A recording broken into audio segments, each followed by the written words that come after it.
Di SMPN 2 Jember menerapkan pembelajaran berdiferensiasi proses untuk proses pembelajaran di kelas, dan guru menerapkan berdiferensiasi lingkungan agar dapat membangun suasana kelas yang menyambut dan mendukung, sehingga semua siswa dapat merasa dihargai.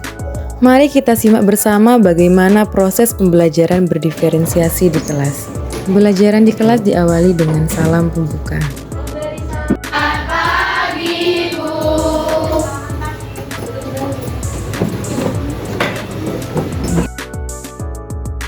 Pertama, guru memulai pembelajaran dengan mengecek kehadiran siswa dan dilanjut mereview materi pada pertemuan sebelumnya.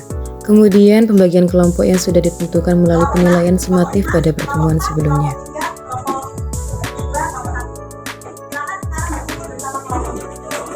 Dalam RKPD ini sudah ada kegiatan 1 dan kegiatan 2. Kalau mengerjakan harus tutup supaya kalian jelas ya.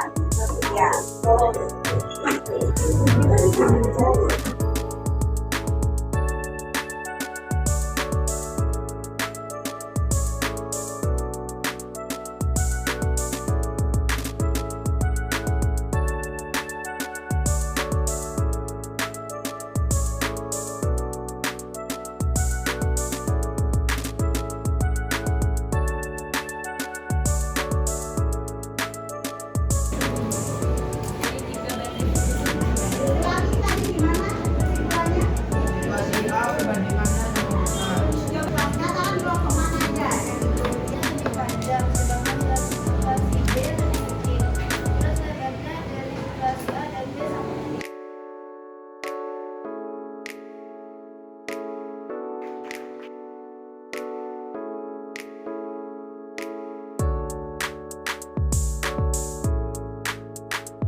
Kan tadi itu kan kita pas masuk itu mereka langsung udah ibu bentuk kelompoknya. Nah sebelum itu apa udah dijelasin dulu materinya atau gimana? Iya, ini jadi pertemuan kedua tentang perbandingan, Mbak. Okay. Pertemuan pertama kemarin saya kasih pengantar sedikit sama saya bagi kelompoknya. Pembagian kelompok ini karena kayak saya pakai diferensiasi proses, artinya saya melihat dari hasil penilaian sumatif anak-anak di bab sebelumnya. Nah, jadi dari situ saya sudah mengelompokkan, sudah membagi mana anak yang memang memiliki kemampuan tinggi, sedang, dan rendah. Jadi memang pertemuan sebelumnya sudah dibagi kelompok, anak-anak sudah paham. Sebenarnya hari ini jadwalnya mereka presentasi hasil laporannya kemarin, tapi karena banyak kelompok yang kosong, drum band itu tadi, saya masuk ke kegiatan selanjutnya dulu. Jadi presentasinya nanti double gitu? Iya, setelah minggu selanjutnya nunggu yang lain lengkap dulu. Oke. Kemudian itu untuk kan sudah dikelompokkan gitu. Nanti ibu untuk penilaian di bab ini gimana Bu? Untuk penilaiannya karena kan mereka udah berdiferensiasi udah berkelompok. Beda tentunya. Jadi memang di kelompok yang saya maksud tadi tinggi, pasti bentuk soalnya atau jumlah soalnya beda dengan yang lain. Jadi memang kalau untuk kurikulum merdeka ini kita nggak bisa jadi Bu berarti 100-nya anak ini beda sama 100-nya anak ini. Iya, nggak sama Mbak. Jadi beda. karena kita sudah mengelompokkan itu tadi. Nggak mungkin di soal untuk kelompok 1 saya berikan soal di kelompok 6, pasti otomatis kelompok 6 nggak bisa, sudah pasti itu. Jadi itulah fungsinya mengapa kita mengelompok-ngelompokkan, enaknya di kita, di gurunya. Kita bimbingnya juga enak, oh anak ini kurangnya ini. Tapi kalau kita nggak kelompokkan, ya itu kita nggak tahu pasti. Kadang kan anak, oh iya tahu, jelas paham, padahal enggak. Ya kan, gitu kan. Kemudian itu Bu, mau tanya sedikit, kan tadi kelas 7 D gitu. Iya, jadi Itu apakah emang kelas 7D ini juga udah dibagi dari sekolah kayak di 7D ini untuk anak kemampuannya ini enggak. atau? Kalau kelas reguler semua, jadi campur memang.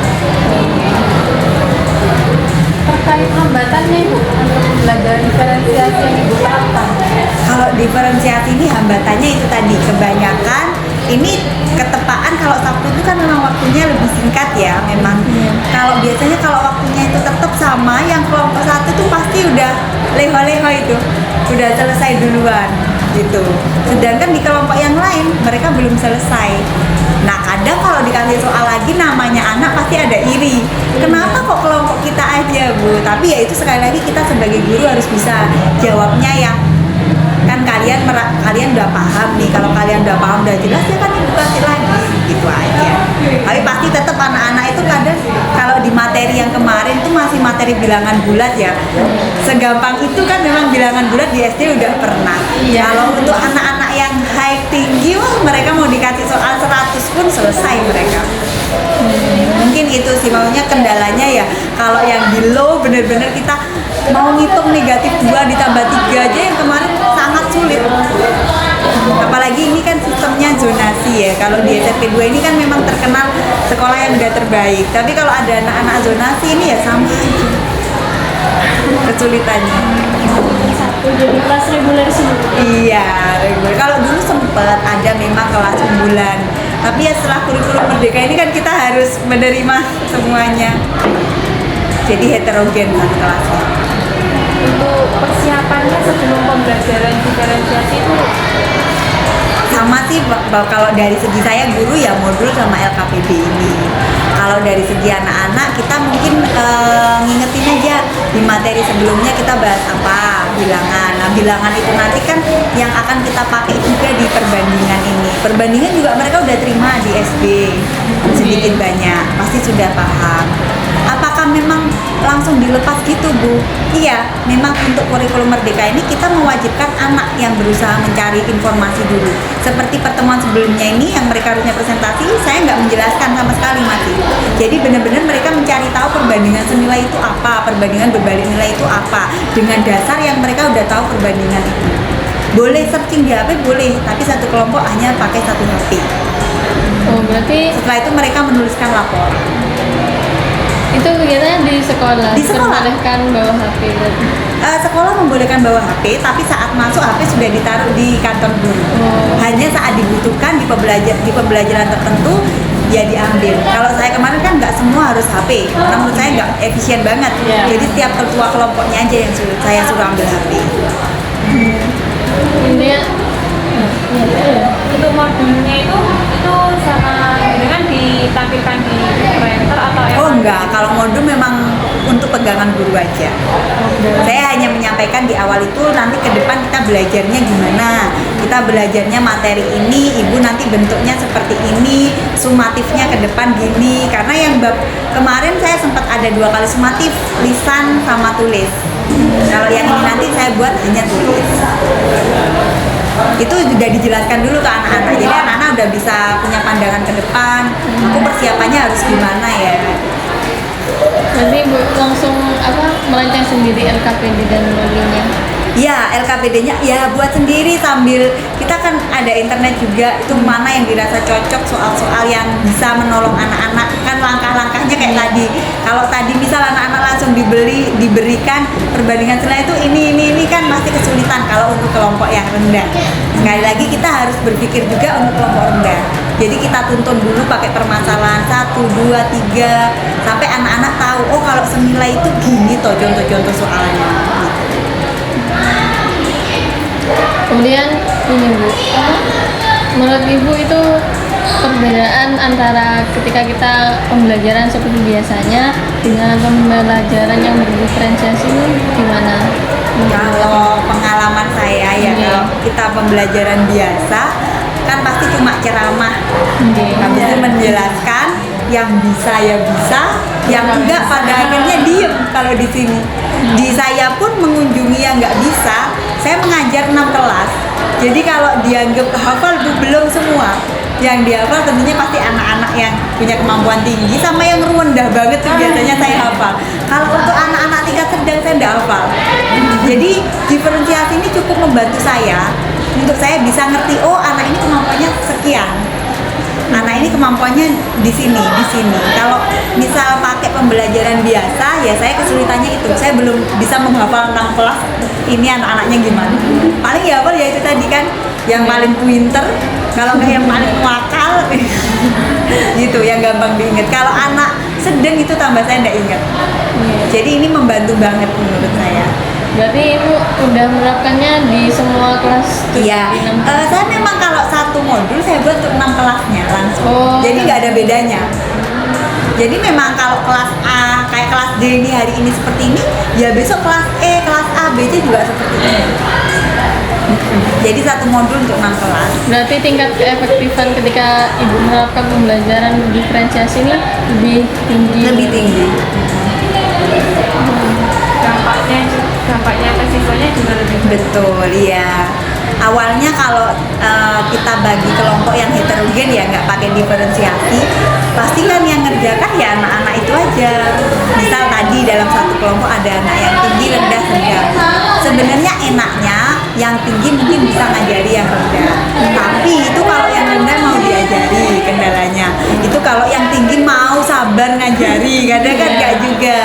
Saya pernah nyoba yang heterogen juga, cuma menurut saya ya itu tadi, kadang malah males-malesan yang rendah, yang tinggi kadang ya nggak mau disuruh ngajari karena udah nggak sabar. Kan kadang juga anak ada yang mereka bisa paham cuma untuk dirinya sendiri. Betul ya, itu dia. Makanya sebenarnya kayak presentasi ini tadi juga melatih anak-anak, kan terbukti tadi meskipun yang kelompok satu ini bisa ngomong di depan pun masih belepotan anak-anak ini. Jadi kadang memang mereka bisa untuk diri sendiri. Makanya di kelompok itu saya terapkan ke anak-anak, saya ingatkan, semakin kalian membagi ilmu kalian, kalian pasti akan bertambah ilmunya juga. Itu yang harus dimotivasi ke anak-anak. Kalau menurut Ibu hambatan selama pembelajaran diferensiasi? Hambatannya itu tadi, misal ya, pasti ada keiri-irian tadi. Sama kayak yang ditanyakan tadi. Iya. Oke. Kalau ini Bu, untuk Ibu memaksimalkan, misal nanti akan melakukan pembelajaran berdiferensiasi lagi. Kalau pemaksimalannya mungkin dari LKPD yang akan saya cek. Jadi tiap bab itu matematika kan tingkat kesulitan berbeda. Kayak misalnya ini perbandingan, saya rasa anak-anak masih gampang karena lanjutan dari bilangan bulan. Tapi nanti di semester 2 awal tuh udah masuk aljabar. Nah itu kan sedikit materi baru untuk anak-anak. Nah itu yang harus saya pikirkan, mungkin dimaksimalkan di LKPD-nya. Untuk yang kelompok rendah, saya harus pikirkan langkah-langkah kerjanya hingga mereka itu bisa kerja bersama kelompoknya. Nggak bisa langsung col kayak ini tadi, maksudnya sedikit bantuan menurut saya akan sulit. Jadi kalau saya persiapan awal tergantung babnya dilihat. Cuma mungkin saya akan maksimalkan di LKPD saya itu yang bisa diotak-atik. Berarti gini, kan setiap bab tingkat kesulitannya juga berbeda. Nah, kan kadang ada anak yang emang mungkin dia anaknya bisa di materi ini bab ini. Apa itu nanti akan berpengaruh juga mungkin Ibu ketika bab ini untuk kelompoknya nanti berbeda lagi. Jadi gini, diferensiasi ini kalau saya ambil tiap bab memang Mbak. Jadi tiap bab kan ada sumatif. Sumatif atau kalau dulu penilaian harian. Kelompoknya berbeda, tentu berbeda. Jadi misalnya anak ini ternyata kok enggak 100 atau 90 lagi, dia turun dari 70, dia akan saya masukkan di kelompok sedang pasti. Berbeda. Jadi tiap sumatif dia. Jadi kelompok ini enggak, yang kemarin kelompoknya enggak ini juga kan. Ini udah beda lagi. Jadi Kak Ana juga bisa merasakan gimana Betul. kalau suatu kelompok. Sebenarnya nggak harus lewat sumatif, di diagnostik awal itu juga boleh. Cuma kalau saya ambil simpelnya, saya ambil nilai sumatif aja. Ada lagi cukup. Oh iya.